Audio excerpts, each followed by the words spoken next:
Since Repair Clinic encourages you to perform this repair safely, a warning icon will appear when you should use caution. Before you replace the 2-position deep water wash switch in your washer-dryer combo, be sure to unplug the power cord or shut off the power supply.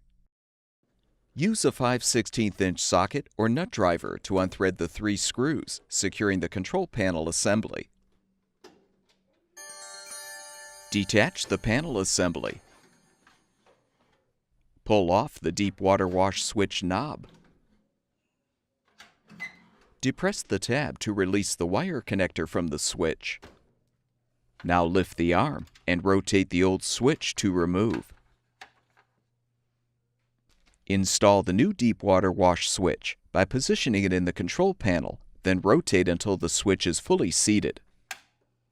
Connect the wire connector. Align the knob on the switch stem.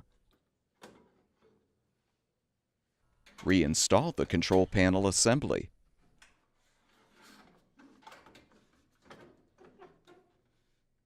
Rethread the 3 screws on top.